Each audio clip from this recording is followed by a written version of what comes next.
ఈ Bapatla ecclesia of Jehovah Messiah channel నుండి వచ్చు మరి యొక్క సందేశానికి స్వాగతం.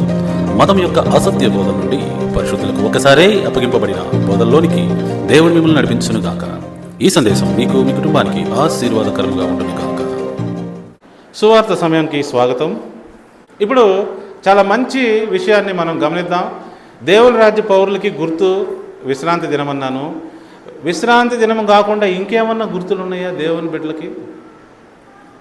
దేవుని రాజ్య పౌరులు దేవుని రాజ్యంలో ప్రభువు చెప్పిన దశంభాగం చెల్లిస్తూ ఉంటారు. దశంభాగం ఎవరు పడితే వాళ్ళు చెల్లించకూడదండి. నేను వెళ్ళి అమెరికా వాళ్ళకి ట్యాక్స్ కడతానా? కట్టను. ఇండియాలోనే ట్యాక్స్ కడతా. సో దేవుడు తన రాజ్యంలో ఉన్న పౌరుల్ని ఎలా చూస్తున్నాడు? ట్యాక్స్ పేయింగ్ సిటిజన్ లాగా చూస్తున్నాడు. ఇంకొక విషయం ఏంటంటే, దేవుని బిడ్డల్ని ప్రేమించి వారికి కావలసినవన్నీ అనుగ్రహిస్తాడు. అన్నీ అనుగ్రహించి ఆయన ఏమడుగుతాడు? అందులో నాకు 10% ఇవ్వమంటాడు. ఎందుకు ఇవ్వమంటాడు? అందరూ గమనించాలి. మొత్తము నేనే ఇచ్చానని చెప్పడానికి. 100% ఆయనే ప్రొవైడ్ చేస్తాడు. 100% ఆయనే ప్రొవైడ్ చేసి ఓన్లీ 10% నాకు ఇవ్వమంటున్నాడు.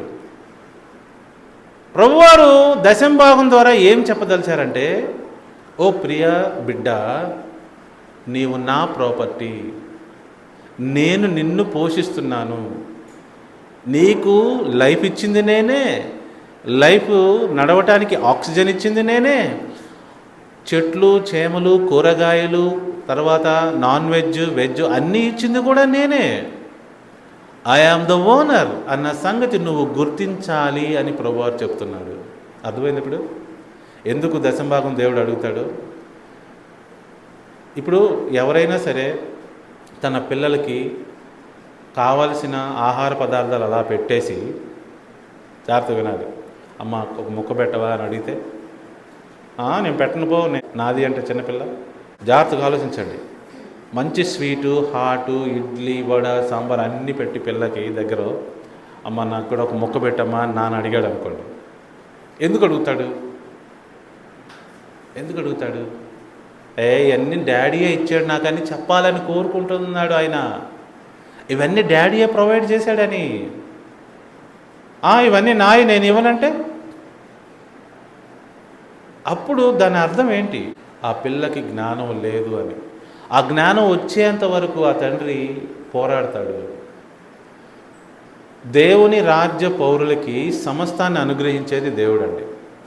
100% ఈ సృష్టి మొత్తం దేవుడిది, మొత్తం ఆయనదే అని బైబిల్ చెప్తుంది. సో ఆయన ఏం అడుగుతున్నాడు? మనల్ని ఒక 10% ఇవ్వమంటున్నాడు. నీవు దేవుని యొద్ద నుంచి పొందిన దానిలోనే ఇవ్వు. నువ్వేం పొందలేదనుకోండి, ఈయన అవసరం లేదు. ఏం పొందకపోతే ఏమి ఈయన అవసరం లేదు. కీర్తనల గ్రంథము 24, నేను కొన్ని వచనాలు చూపిస్తూ ఉంటాను, ఎక్స్ప్లెయిన్ చేస్తూ ఉంటాను, చక్క చూడండి.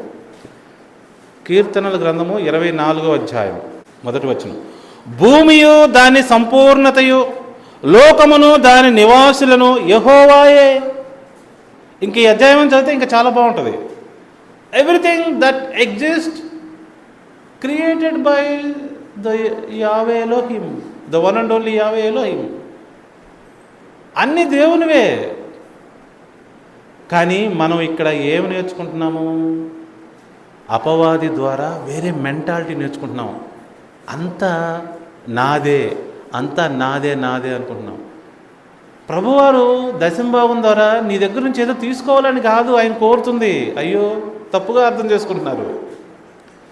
ప్రభువారు నీకు నేర్పాలనుకుంటున్నారు, నీ చేతిలో ఏమీ లేదు. నీ లైఫ్కి హ్యాండ్లింగ్ నీది కాదు, నీ కంట్రోల్ నీ చేతిలో లేదు అన్న సంగతి మర్చిపోవద్దు. ఈ భూమి నాది, ఈ ఆకాశం నాది, ఈ ఆక్సిజన్ నాది, మొత్తం నాది అన్న సంగతి నువ్వెందుకు మర్చిపోతున్నావు? అదే కదా యేసుప్రభువారు సువార్తలాగా చెప్పింది. దేవుని రాజ్యం ఇది. This is all Kingdom of God. మీరు అందులోకి రావాలి, ఆ అండర్స్టాండింగ్లోకి రావాలి. నెక్స్ట్ వచనం చూడండి, లేవీకాండము 27వ అధ్యాయం 30వ వచనం. Very important. భూధాన్యములలోనేమి, వృక్ష ఫలములలోనేమి, భూఫలములన్నిటిలో 10వ భాగము యెహోవా సొమ్ము, అది యెహోవాకు ప్రతిష్ఠితమగును. దాని మీద మీరు హ్యాండ్ కూడా వేయకూడదు. 10వ భాగం. ఆ రోజుల్లో కేవలము మానవుడు సంపాదించగలిగేది ఏంటి చెప్పండి? ఏంటి చెప్పండి? భూధాన్యములు, వృక్ష ఫలములు, గొర్రెలు, మేకలు, ఇవే.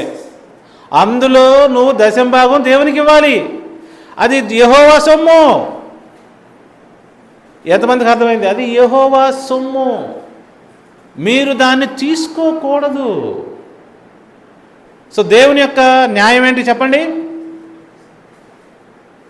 100% నీకు ఇస్తాడు, 10% మాత్రమే ఆయన అడుగుతాడు.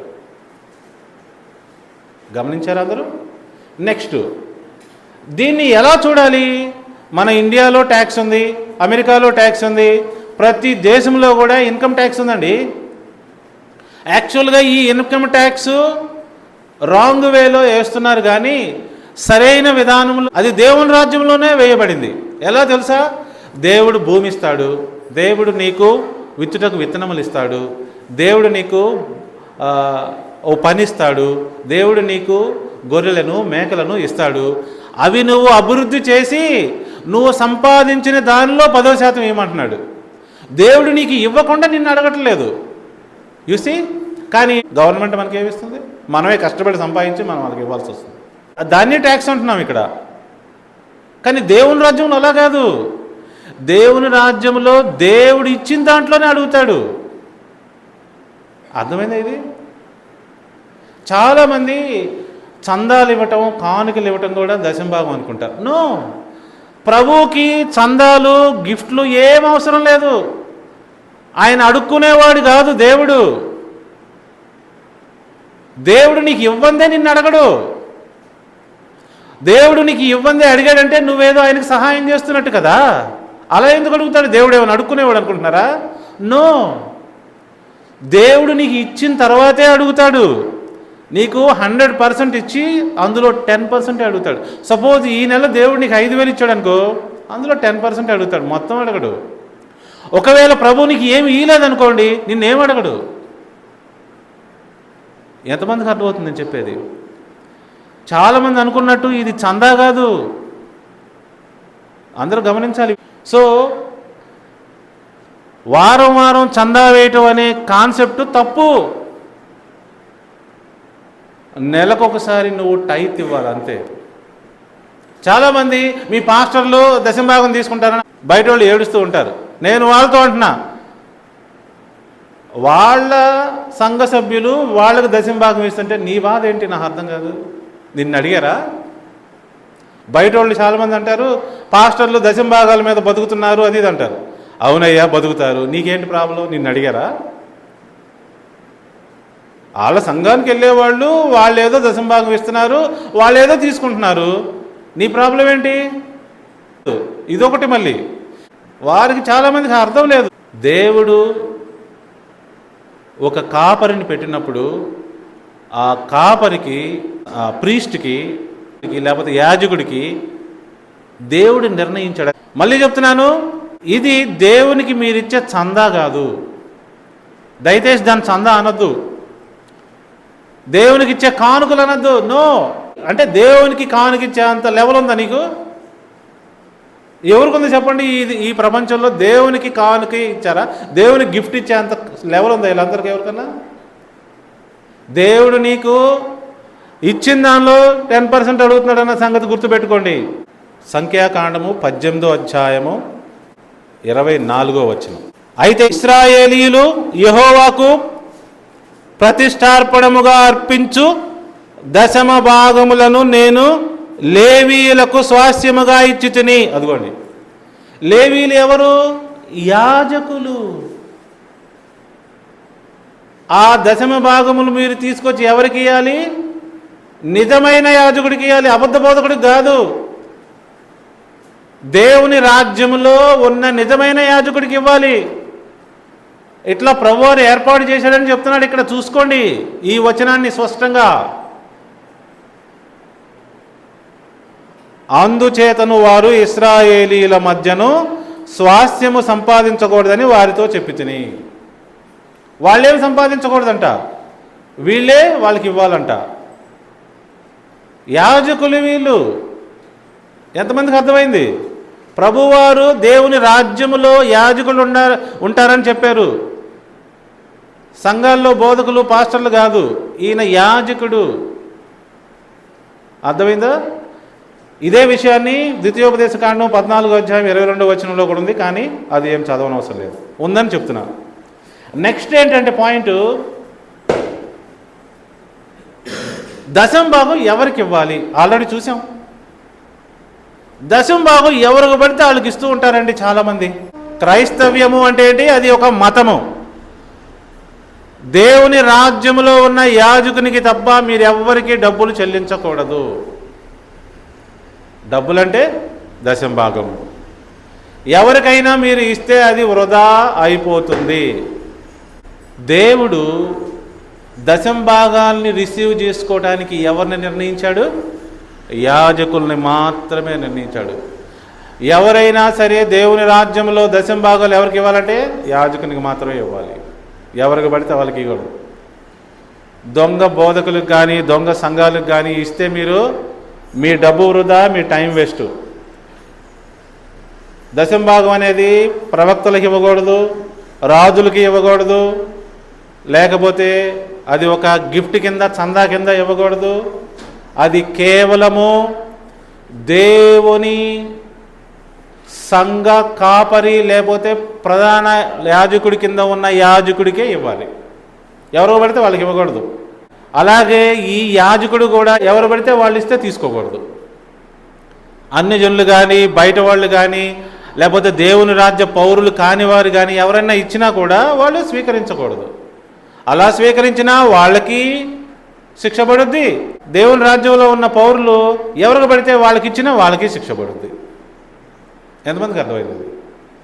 ఎవరికి పడితే వాళ్ళకి ఇవ్వకూడదు. నెక్స్ట్ పాయింట్, అన్యజనులు దశమ భాగములు ఇవ్వచ్చా? స్ట్రిక్ట్గా ఇవ్వకూడదు. ఎందుకో తెలుసా? దశమ భాగం అంటే ఒక ట్యాక్స్ అని చెప్పాను ఇప్పుడే నేను. మనము అమెరికాకి ఏం ట్యాక్స్ కడతాం, చైనాకి ఏం ట్యాక్స్ కడతాం, వేరే కంట్రీస్కి ఎలా ట్యాక్స్ కడతాం, మనం ఏ దేశంలో ఉన్నామో ఆ దేశానికి ట్యాక్స్ కడతాం. అలానే అన్యజనులు దేవుని యొక్క నిజమైన సంఘ యాజకునికి దశమ భాగము ఇవ్వకూడదు, అతను స్వీకరించకూడదు.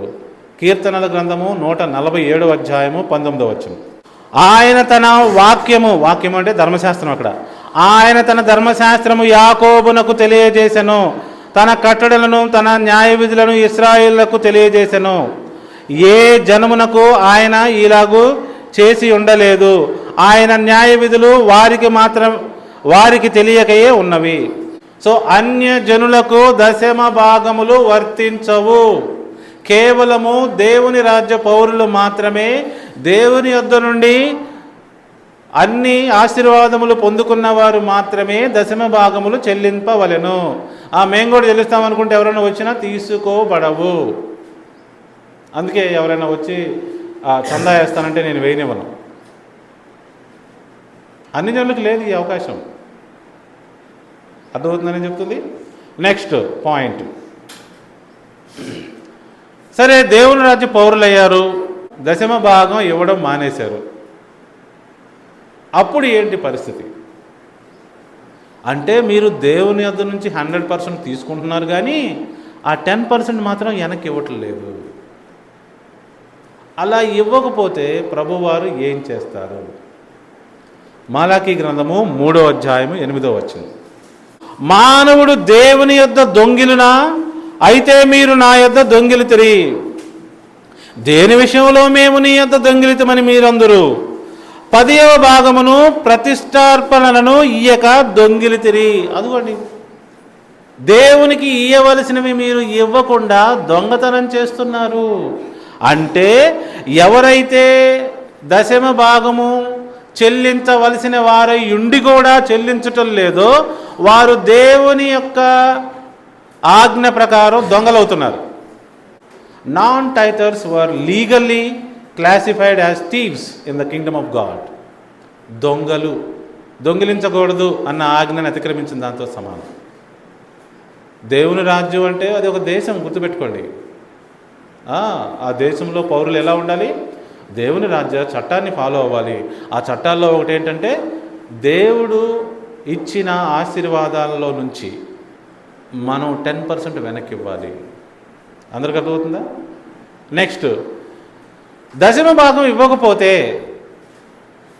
దేవుడు ఏమైనా శిక్ష వేస్తాడా? దశమ భాగం ఎవరైనా ఇవ్వకపోతే దేవుడు ఎవరికైనా శిక్ష వేస్తారా? మళ్ళా మనం ధర్మశాస్త్రం నుంచి చూడాలి. నెక్స్ట్ వచనం చదువుదాం, చూడండి, ఇక్కడే ఉంది 9వ వచనం. ఈ జనులందరూ నా యొద్ద దొంగిలుచునే ఉన్నారు, మీరు శాపగ్రస్తులై ఉన్నారు.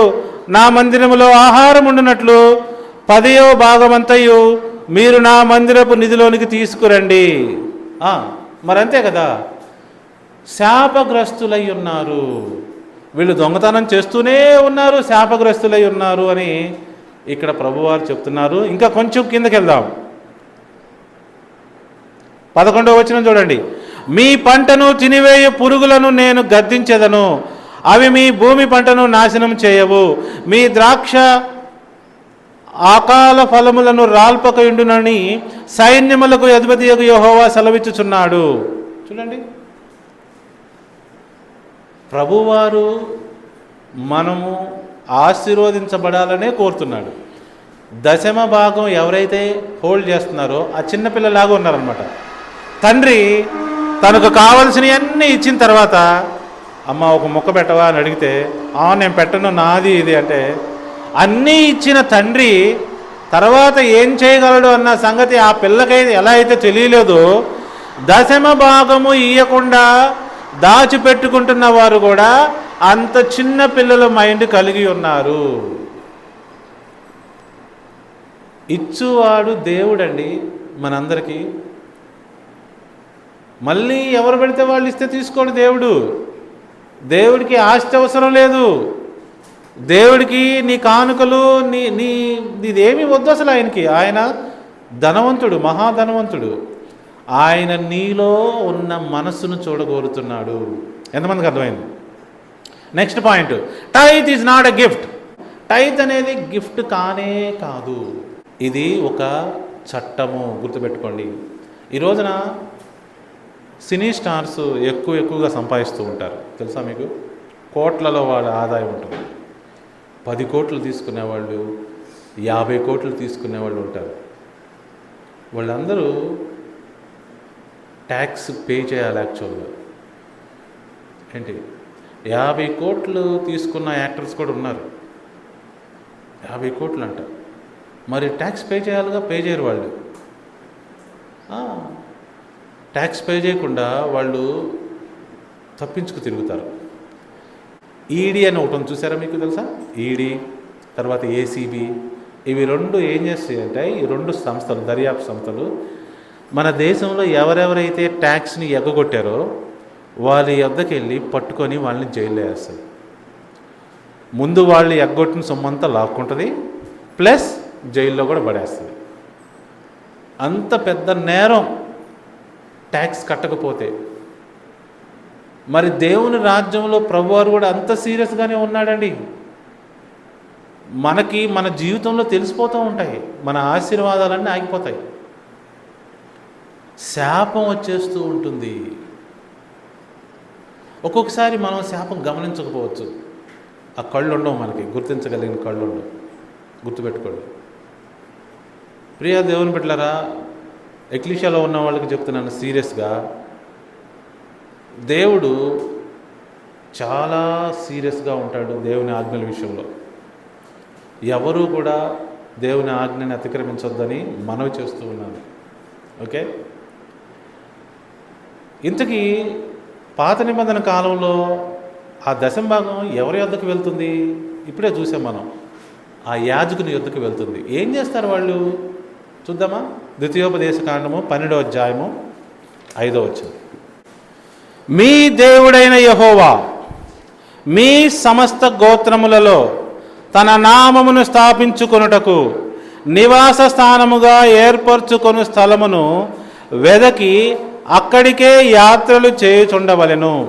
అక్కడికే మీరు మీ దహన బలులను, మీ బలులను, మీ దశమ భాగములను, ప్రతిష్ఠితములుగా మీరు చేయు నైవేద్యములను, మీ మొక్కుబడి అర్పణములను, మీ స్వేచ్ఛార్పణములను, పశువులలోను గొర్రె మేకలలోను తొలుచూలు వాటిని తీసుకొని రావలెను.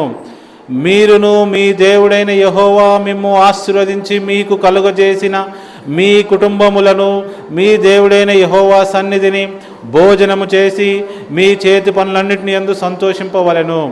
నేడు మనమిక్కడ చేయుచున్నట్లు మీలో ప్రతి మనుష్యుడు తన కంటికి యుక్తమైనదంతయు చేయకూడదు. నీ దేవుడైన యెహోవా నీకిచ్చుచున్న విశ్రాంతిని, స్వాస్థ్యమును మీరు ఇది వరకు పొందలేదు. చూడండి ఏమిచ్చాడంటే, అక్కడ దేవుడు ఒక టెంపుల్ని క్రియేట్ చేశాడు. దానిని ప్రత్యక్ష గుడారము అంటారు. అంటే దేవుడే ఇశ్రాయేలుల మధ్యకి ప్రత్యక్షంగా వచ్చాడు కాబట్టి ప్రత్యక్ష గుడారము, టాబర్నకల్ ఆఫ్ గాడ్ అంటారు ఇంగ్లీష్లో. ఈ విషయం చాలా ఇంపార్టెంట్, అందరూ మనసు పెట్టానండి. దేవుడు ప్రజల మధ్యకి వచ్చాడు. వచ్చి ఏమంటున్నాడంటే, ఇక్కడ సేవ చేయడానికి లేవీల్ని పెట్టుకున్నాను, మీకు నేను అన్నీ ఇస్తాను, మీరు అన్నీ ఇచ్చిన దాంట్లోంచి 10% తీసుకొచ్చి ఒక్కొక్క కుటుంబము ఇదిగో ఈ లేవీలకి ఇవ్వండి. ఈ లేవీలు ఈ యొక్క మందిరంలో, ఈ ప్రత్యక్ష గుడారములో నాకు సేవ చేస్తారు. వీరేమి సంపాదించుకోరు, వీరు సేవ చేస్తారు. సో మందిరం ఉంటే దశంభాగం ఉంటుంది, రాజ్యం ఉంటే దశంభాగం ఉంటుంది. ఇవన్నీ లేకపోతే మీరు ఇవ్వాల్సిన పనే లేదు. ప్రభువారి యొక్క సిస్టమ్ ఇది, అందరూ గుర్తుపెట్టుకోవాలి. మీ అందరికీ అర్థమయ్యే విధంగా ఇంకొక వచనం ఉంది, అది చెప్తాను చూడండి. హెబ్రీలకు రాసిన పత్రిక 7వ అధ్యాయము 2వ వచనం.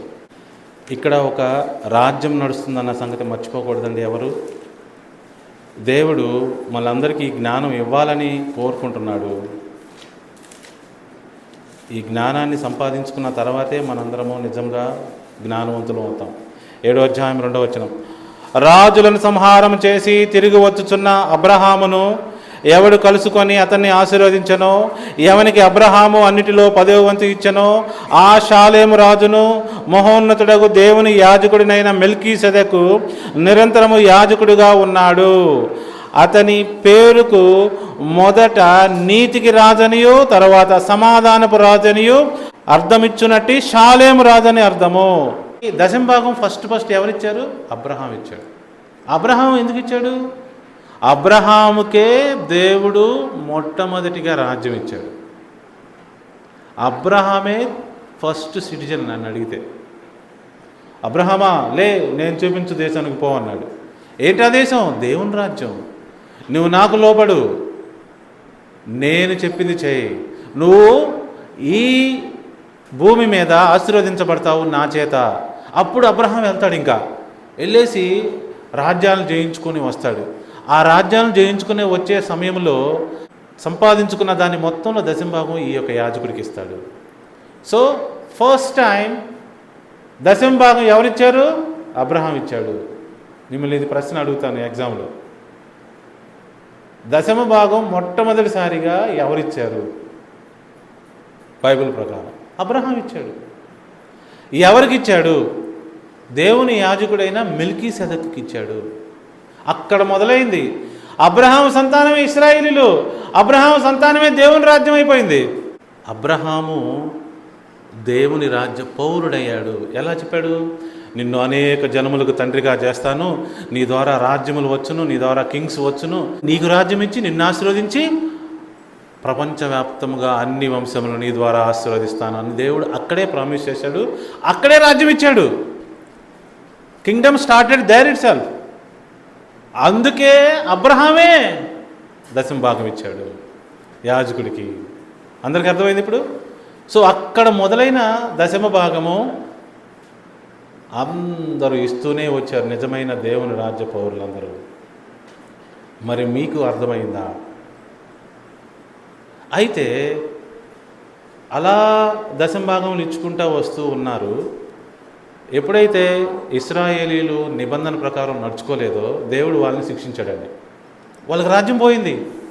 రాజ్యం పోతే ఇంకేముంది? దశంభాగం పోయింది, విశ్రాంతి దినాలు పోయినాయి, అన్నీ పోయినాయి, పండుగలు పోయినాయి, అన్నీ పోయినాయి. ఆ రాజ్యమే పోతే ఇంకేమైంది? ఇవన్నీ ఎందుకుంటాయి? ఇంకెవరికి ట్యాక్స్ చెల్లించాలి వాళ్ళు? సో అన్నీ పోయినాయి. యేసుక్రీస్తు రాక ముందు 500 సంవత్సరాల క్రితము, యేసుక్రీస్తు కంటే 500 సంవత్సరములకు ముందు దేవుడు వాళ్ళని వదిలిపెట్టేశాడు. వాళ్ళ యొద్దకు ఏ ప్రవక్తను పంపల అక్కడి నుంచి. ఆ తర్వాత 500 సంవత్సరములు గడిచినాయి. ఈ 500 సంవత్సరాల్లో ఇశ్రాయేలీయులు ఏమయ్యారు తెలుసా? మతమయ్యారు. వాళ్ళు ఏం చేసుకున్నారు? యెరూషలేములో ఉన్న దేవాలయాన్ని ఆధారం చేసుకొని సొంత బుక్ ఒకటి రాసుకున్నారు, టాల్ముడ్ అని. సొంత ఆచారాలు పెట్టుకున్నారు. ధర్మశాస్త్రానికి సొంత వివరణ వాళ్ళు ఇస్తూ పోయారు. మధ్యలో కొంతమంది వచ్చేసి ఆ దేవాలయాన్ని కూడా పడగొట్టారు, మరలా కట్టుకున్నారు. వాళ్ళు దేవాలయాన్ని సరి చేసుకున్నారు. దాన్ని సెకండ్ టెంపుల్ పీరియడ్ అంటారు. అంటే యేసు ప్రభువు వారు పుట్టే సమయానికి 500 సంవత్సరముల క్రితము నుండి దేవుడు ఇశ్రాయేలీలతో మాట్లాడటం మానేశాడు. ప్రవక్తను పంపలేదు, వారిని అసలు టచ్ చేయలేదు. ఆ మందిరాన్ని ప్రభువారు వదిలేశాడు. ఆ మందిరంలో దేవుడు లేడు, దేవుని సన్నిధి లేదు ఆ మందిరంలో. No prophet, no revolution, no kingdom was given. So ఏమి వచ్చింది? మతం, జుడాయిజం, యూదా మతం రైజ్ అయింది. దారుణంగా రైజ్ అయిపోయి దేవుని వ్యతిరేక కార్యక్రమాలన్నీ చేయడం మొదలెట్టారు. అయితే ధర్మశాస్త్రం మాత్రం వాళ్ళ చేతిలో ఉంది. దాన్ని చేస్తున్నాం అనుకుంటున్నారు కానీ నిజంగా చేయట్లే. ఈ రోజున కూడా క్రైస్తవ మతము, మేము దేవుని బిడ్డలము, మేము సిన్సియర్గా ఉన్నాము, భక్తులము, మరి అన్ని దేవుని వాక్యానుసారంగా నడుచుకుంటున్నామని ఎలా అనుకుంటున్నారో ఇప్పుడు వారు కూడా అప్పుడు అలా అనుకున్నారు. అందుకే యేసుప్రభువు వారు వాళ్ళని ఏమన్నాడు?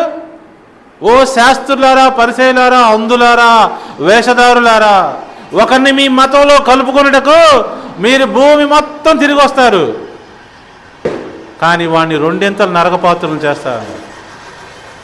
అందరూ గమనించుకోవాలి. దశమ భాగము ద్వారా ఈ రోజున సువార్త మనం చెప్తున్నాం. దశమ భాగం ఉంటే దేవుని రాజ్యం ఉంది, దేవుని రాజ్యం ఉంటే దశమ భాగం ఉంది, దేవుని రాజ్యం లేకపోతే దశమ భాగం లేదు, దశమ భాగం లేకపోతే దేవుని రాజ్యము లేదు. రాజ్యంలో ట్యాక్స్ ఉంటుంది. ప్రభువారి ఆశీర్వాదం ఉంటేనే నువ్వు దశమ భాగం ఇవ్వాలి. దేవుని యొక్క సువార్త దశమ భాగం ద్వారా ఈరోజు మనం చూస్తున్నాం. ఇప్పుడు ఇశ్రాయేలీయుల పరిస్థితి ఏంటి? మరి ఇశ్రాయేలీయుల పరిస్థితి దారుణంగా ఉంది. అప్పుడు ప్రభువారు సీన్లోకి వచ్చారు. వచ్చి ఏం చెప్పారు తెలుసా? ఓ ఇశ్రాయేలు వారులారా, మీరు పోగొట్టుకున్న ఆ రాజ్యాన్ని మరలా నేను తీసుకురావడానికి వచ్చాను. అందుకే యేసుప్రభువు వారు ఏమన్నారు చూడండి. ఇప్పుడు మత్తయి సువార్త 5వ అధ్యాయము 17వ వచనం, ధర్మశాస్త్రమునైనను ప్రవక్తల వచనములైనను కొట్టివేయవచ్చునని తలంచవద్దు, నెరవేర్చుటకే గాని, అంటే నేను నెరవేర్చి మీ చేత నెరవేర్పు చేయించుటకే గాని కొట్టివేయటకు నేను రాలేదు. ఆకాశమును భూమి గతించిపోయినవే కానీ ధర్మశాస్త్రమంతయు నెరవేరు వరకు దాని నుండి ఒక పొల్లైనను సున్నైనను తప్పిపోదని నిశ్చయముగా మీతో చెప్పుచున్నాను. చాలామంది భక్తులు అనుకునేవారు ఈ వచనాన్ని చదివి కూడా నిమ్మకు నీరెత్తనట్టు సిగ్గు లేకుండా ధర్మశాస్త్రం లేదని చెప్తారు. అలాంటి వారికి శ్రమ. ఆకాశము భూమి కొట్టిపోయినా కానీ దేవుని ధర్మశాస్త్రం పొల్లు కూడా కొట్టివేయబడదని యేసు ప్రభువారు స్వయంగా చెప్తే ఎంత ధైర్యంగా ధర్మశాస్త్రం కొట్టివేయబడిందని చెప్తారు మీరు? ఎంత భయంకరమైన శిక్షను వాళ్ళు ఆహ్వానించుతున్నారో చూడండి. యేసు ప్రభువారు వచ్చి ఏమంటున్నారు? ఓ ఇశ్రాయేలులారా, మీరు యోధా మతం అయిపోయారు. ఇప్పుడు దేవుడు నన్ను పంపించాడు, రాజ్యం ఇవ్వటానికి పంపించాడు. పరలోకంలో ఉన్న యెహోవా రాజు ఇశ్రాయేలీయులైన మీకు రాజ్యం ఇచ్చాడు, మీ మధ్యకు వచ్చాడు. అయినా మీరు బుద్ధి లేకనే ప్రవర్తించితిరి, పోగొట్టుకున్నారు. ఇప్పుడు అలాంటి రాజ్యం ఏమిట్లా? స్వయంగా దేవుడు ఆ ఆకాశంలో ఉన్న రాజ్యమే స్వయంగా ఇచ్చేస్తున్నాడు. ఇంకా ఒరిజినల్ రాజ్యమే ఇచ్చేస్తున్నాడు, టెంపరీ రాజ్యం లేదు ఇంకా అని యేసు ప్రభువారు ప్రకటించారు. అదే దేవుని రాజ్య సువార్త. ఎంతమందికి అర్థమైంది? ఇప్పటికి కూడా నడుస్తూ ఉంది. As soon as you believe in Jesus Christ you becoming ambassador. నువ్వు ఆ రాజ్యానికి ప్రతినిధి అవుతున్నావు, రాయబారు అవుతున్నావు. నీ డ్యూటీ ఏంటంటే represent that Kingdom of God here. నువ్వు చదువుకున్నా, ఉద్యోగం చేసినా, వ్యాపారం చేసినా, ఏం చేసినా కూడా you have to represent your king. నీ రాజును నువ్వు రిప్రజెంట్ చేయాలి. అదే యేసు ప్రభువారు చేశారండి. యేసు ప్రభువారు మనకైతే చెప్తున్నారు. ఇప్పుడు చాలామంది అడుగుతారు, ఆ దేవాలయం లేదు కదా, ఆ యాజకులు లేరు కదా, నేను ఎవరికి చెల్లించాలి దశంభాగం అని అడుగుతారు. బుద్ధి లేకుండా ఉన్నారా మీరు? అయ్యయ్యో, దేవుడు అర్థం పర్థం లేకుండా ఏమీ చెయ్యడు. దేవుని రాజ్యం వచ్చిందంటేనే దాని అర్థం ఏంటి? దశంభాగం వచ్చేసింది అని అర్థం. యేసు ప్రభువారు ప్రధాన యాజకుడండి, మన ప్రధాన యాజకుడు. ఆయన కింద మనమందరం యాజకులు అవుతున్నాము. ఎంతమందికి ఈ విషయం అర్థమవుతుంది? Same kingdom, same king, but different administration. Administration ఏంటనుకుంటున్నారు? ఇక్కడేం లేదు, ఇంకా పైనుంచి అంత డైరెక్ట్. యేసు ప్రభువారు తండ్రి కుడిపార్శ్వన కూర్చొని అక్కడి నుంచే అడ్మినిస్ట్రేషన్.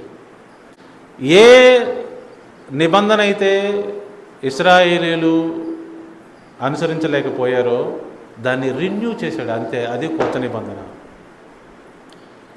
ఒక ఎక్స్ట్రా థింగ్ యాడ్ చేశాడు, దాన్ని హోలీ స్పిరిట్ అన్నారు. నెక్స్ట్కి వెళ్దాం. Jesus confirm the country God's law. దేవుని యొక్క చట్టాన్ని యేసు ప్రభువారు కన్ఫర్మ్ చేశారు, ఆల్రెడీ చూసాము. నెక్స్ట్ ఇప్పుడు మనం చూడాల్సింది ఏంటంటే, ఎలాగూ ఈ యొక్క నూతన నిబంధన కూడా దశంభాగం కలిగి ఉంది, ఆహార నియమాలు కలిగి ఉన్నాయి. ఇవన్నీ ఎలా కలిగి ఉన్నో మనం అది చూడాలి. చెప్తాను చూడండి. 1 కొరింథీయులకు రాసిన పత్రిక 3వ అధ్యాయము 16వ వచనం. దేవాలయం కూల్చేశారు కదా, ఇంకా లేవి యొక్క యాజకులు ఎక్కడున్నారు? లేరు కదా, మనం ఎందుకు దశంభాగం ఇవ్వాలని మీరు అడగచ్చు. అది ఒక మంచి ప్రశ్న అవుతుంది. కానీ మందిరం ఇక్కడే ఉన్నది, మందిరం ఇక్కడే ఉన్నది, యాజకులు ఇక్కడే ఉన్నారు. ఆ ప్రధాన యాజకుడు కూడా మన యేసు ప్రభువారే. అందరూ జాగ్రత్తగా గమనించాలి. మీరు దేవుని ఆలయమై ఉన్నారనియు దేవుని ఆత్మ మీలో నివసించుచున్నాడనియు మీరు ఎరుగరా? ఎవడైనను దేవుని ఆలయమును పాడు చేసిన యెడల దేవుడు వారిని పాడు చేయను. దేవుని ఆలయము పరిశుద్ధమై ఉన్నది, మీరు ఆలయమై ఉన్నారు. ఇంకా అర్థం కాలేదా? మీరే ఆ దేవుని ఆలయమై ఉన్నారు. 9వ వచనం చూద్దాం. మేము దేవుని జతపరివారమై ఉన్నాము, మీరు దేవుని వ్యవసాయమును దేవుని గృహమునై ఉన్నారు. ప్రియ దేవుని బిడ్డలారా, ఇంకా అర్థం కాలేదా? ఇంకొక లైన్, 1 పేతురు 2:5. దేవుని ఆలయం ఇక్కడే ఉన్నది, ఆయన పండుగలు ఇక్కడే ఉన్నాయి, ఆయన దశంభాగం చెల్లించవలసిన పరిస్థితి ఇక్కడే ఉన్నది, ఆయన ఆహార నియమాలు ఇక్కడే ఉన్నవి, ఆయన సాక్రిఫైస్ బలులు కూడా ఇక్కడే ఉన్నవి. అవన్నీ నేను మీకు చూపిస్తాను. 1 పేతురు 2వ అధ్యాయం 5వ వచనం. యేసు క్రీస్తు ద్వారా దేవునికి అనుకూలములకు ఆత్మ సంబంధమైన బలులర్పించుటకు పరిశుద్ధ యాజకులుగా ఉండునట్లు మీరును సజీవమైన రాళ్ల వలె నయుండి ఆత్మ సంబంధమైన మందిరముగా కట్టబడుచున్నారు. ఈ లైన్లో అన్నీ వచ్చేసినాయి. ఆ మందిరం ఉందా? ఉంది. రాళ్ళు ఎవరు? యేసుక్రీస్తునందు విశ్వాసం ఉంచబడిన వారే. మనందరం కలిస్తేనే మందిరం. మరి ఆ రోజున గొర్రె పిల్లల్ని, మేకలను అవన్నీ బలిచ్చారుగా, మరి అవి కూడా రాయబడింది చూడండి అక్కడ. ఆత్మ సంబంధమైన బలులు అర్పించుటకు పరిశుద్ధ యాజకులుగా ఉండునట్లు మనల్ని నియమించాడు. ఏమండి, ఇశ్రాయేలుకి ఇచ్చిన ప్రత్యక్ష గుడారము అది యెరూషలేములో దేవాలయం అయ్యింది. యెరూషలేములో దేవాలయం ఈ రోజున కూల్చబడింది, అన్నీ వెళ్ళిపోయినాయి. కానీ ఇప్పుడు ప్రభువారు ఏమంటున్నారు? పరలోకములో నిజమైన దేవుని మందిరము ఇక్కడ కట్టబడుతున్నది. నీవు నేను రాళ్ళ అంటే బ్రిక్స్ అన్నమాట, మన ద్వారా మందిరం కట్టబడుతుంది. ఇప్పుడు ఈ బిల్డింగ్లోకి సంఘం వచ్చిందా, లేకపోతే ఈ బిల్డింగే సంఘమా? ఎంతమంది తెలుసా సంగతి? ఈ బిల్డింగ్లోకి సంఘం వచ్చి కూర్చుందా, లేకపోతే సంఘంలోకి మనం వచ్చి కూర్చున్నామా? బిల్డింగ్లోకే సంఘం వచ్చింది. హలో, ఈ బిల్డింగ్ సంఘం కాదు. చాలామంది అంటారు అది సంఘంలోకి వెళ్ళి కూర్చుందాం రండి అంటారు. బిల్డింగ్ సంఘం కాదు. బిల్డింగ్ లోపలికి వెళ్ళి కూర్చునే విశ్వాసాల గుంపే సంఘము. వాళ్ళే నిజమైన దేవుని మందిరం. మనం అందరం కలిస్తేనే దేవుని మందిరం. దేవుని మందిరం ఉన్న చోట దేవుని యొక్క యాజకత్వం ఉంటుంది. పరిశుద్ధ యాజకుడు ఉంటాడు. పరిశుద్ధ యాజకుడు ఉంటే దేవుని పండుగలు ఉంటాయి. దేవుని పండుగలు ఉంటే దేవుని ఆహార నియమాలు ఉంటాయి. దేవుని ఆహార నియమాలు ఉంటే దేవుని దశమ భాగము నియమము ఉంటుంది. అక్కడ రాజులైన యాజక సమూహంగా మనం ఉన్నాము. సో ఈ రోజున దేవుని రాజ్య పౌరులందరూ దశమ భాగం చెల్లించాలి. వారు దేవుని చేత ఆశీర్వదించబడుతూ ఉంటారు, వాళ్ళు చెల్లిస్తూ ఉంటారు. ఎవరైతే దేవుని రాజ్య పౌరులు కాదో వాళ్ళు దేవుని చేత ఆశీర్వదించబడరో వాళ్ళు చెల్లించాల్సిన అవసరం లేదు. As simple as that. ఇది మతము కాదు, ఇది దేవుని రాజ్యము. ఇది మతమే కాదు. 1 తిమోతి 3:15 అందులో కూడా ఈ విషయమే రాయబడింది చూడండి. అయినను నేను ఆలస్యము చేసిన యెడల దేవుని మందిరములో అనగా జీవము గల దేవుని సంఘములో జనులు ఎలాగూ ప్రవర్తించవలనో అది నీకు తెలియవలనని ఈ సంగతులు నీకు రాయిచున్నాను. ఆ సంఘము సత్యమునకు స్తంభమును ఆధారమునై ఉన్నది. ఇది దేవుని మందిరం ఇక్కడ ఉందని చెప్తున్నాను నేను. యెరూషలేములో మందిరము పడిపోయింది కదా, ఇంకా నేను పస్కా ఎక్కడ పాటిస్తాను, పులిరొట్టెల పండుగ ఎక్కడ పాటిస్తాను, ఆ తర్వాత పర్ణశాలలో పండుగ ఎక్కడ పాటిస్తాను, ఆ తర్వాత బూరధ్వని పండుగ ఎక్కడ పాటిస్తాను నువ్వు అడుగుతావా? నిజమైన దేవుని మందిరముగా నీవు నేను రాళ్ల వలె ఉండి కట్టబడుతున్నాంగా. పరిశుద్ధ యాజకత్వం కూడా ఇవ్వబడింది కదా. ఇవన్నీ ఇక్కడే ఉంటే నువ్వు ఎందుకు దేవుని వాక్యంలో చెప్పబడిన ఆజ్ఞలు పాటించటం లేదు? హలో, ఎంతమందికి అర్థమైంది? ఈ రోజున బలులు ఆత్మ సంబంధమైన బలులండి. చాలామంది అడుగుతారు, అంటే ఇప్పుడు పాత నిబంధనలో ఉన్న బలులన్నీ అర్పించాలా అంటారు. మరి అంత తెలివి తక్కువగా ఆ ప్రశ్న అడిగితే నేనేం చెప్పేది? సమాధానం బైబిల్లో నుంచే చూద్దాం. చూడండి, రోమీలకు రాసిన పత్రిక 12వ అధ్యాయం 1వ వచనం. ఇప్పుడు నీవు నేను బలులు అర్పించాలా వద్దా? దశంభాగం ఒకటేనా, బలులు కూడా అర్పిస్తారా అని చాలా తెలివిగా అడుగుతూ ఉంటారండి మేధావులు. చూడండి, రోమీలకు రాసిన పత్రిక 12వ అధ్యాయము 1వ వచనం. కాబట్టి సహోదరులారా, పరిశుద్ధమును దేవునికి అనుకూలమైన సజీవ యాగముగా మీ శరీరములను ఆయనకు సమర్పించుకొనుడని దేవుని వాత్సల్యమును బట్టి మిమ్మల్ని బతిమాలుకొనుచున్నాను. ఇట్టి సేవ మీకు యుక్తమైనది.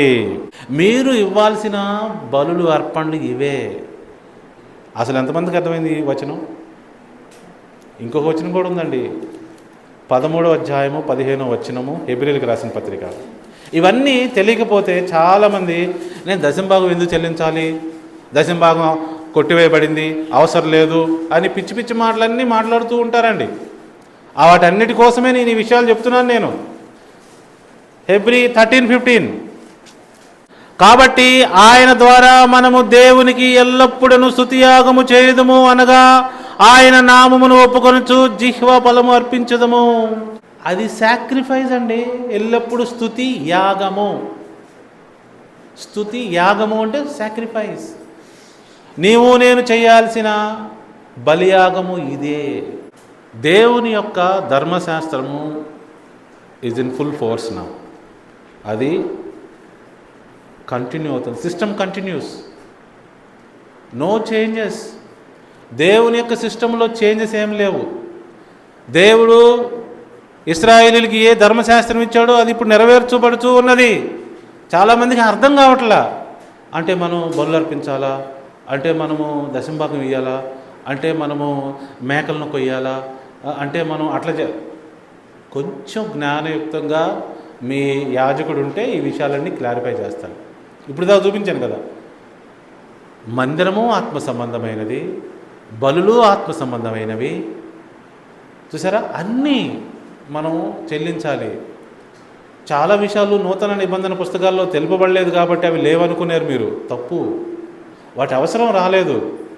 ఏంటి, వాటి అవసరం రాలేదు. ఒక విషయాన్ని చెప్పి నేను ముగిస్తాను చూడండి. కొన్ని అవసరం రాలేదు కాబట్టి చెప్పబడలేదు, అంత మాత్రం చేత లేవనకూడదు. ఏవేవైతే ధర్మశాస్త్రములో ఉన్నవో ప్రతి ఒక్కటి ఇప్పటికి కూడా ఇన్ఫోర్స్ అండి, అందరూ చేయాల్సిందే. కాకపోతే కొన్ని ఏం చేశాడు ప్రభువారు? జ్ఞానయుక్తంగా ఆత్మ సంబంధమైనవి చేశాడు. ఇప్పుడు మందిరం ఉందా మనకి? ఫిజికల్ మందిరం లేదు, ఆత్మ సంబంధమైన మందిరం ఉన్నది. అది మనం అర్థం చేసుకోవాలి. మత్తయి సువార్త 23వ అధ్యాయము 23వ వచనం, అయ్యో వేషధారులైన శాస్త్రులారా, పరిసయ్యులారా, మీరు పుదీనాలోను సోపులోను జీలకర్రలోను 10వ వంతు చెల్లించి ధర్మశాస్త్రములో ప్రధానమైన విషయములను అనగా న్యాయమును కనికరమును విశ్వాసమును విడిచిపెట్టితిరి. చాలామంది విశ్వాసం అంటే ధర్మశాస్త్రానికి సంబంధించింది కాదనుకుంటారు. ఏమండి, కనికరం అంటే ధర్మశాస్త్రానికి సంబంధించింది కాదనుకుంటారు. మరి ఈ వచనం చదవండి, ఎవరైనా తెలుగు వచ్చిన వాళ్ళు చదవండి. ఓ ఫూల్స్, ఓ మూర్ఖులారా, ధర్మశాస్త్రం అంటే న్యాయము కనికరము విశ్వాసము. అవి వదిలేసారేంటి మీరు? వాటిని మానక వీటిని చేయవలసి ఉండెను. ఏటిని మానక? దేన్ని మానక? పైన ఏం చెప్పండి. మీరు పుదీనాలోను సోపులోను జీలకర్రలోను 10వ భాగం ఇస్తున్నారే, దశభాగం ఇస్తున్నారే, దాన్ని మానకుండా ఏవేం కూడా చేయాలంట?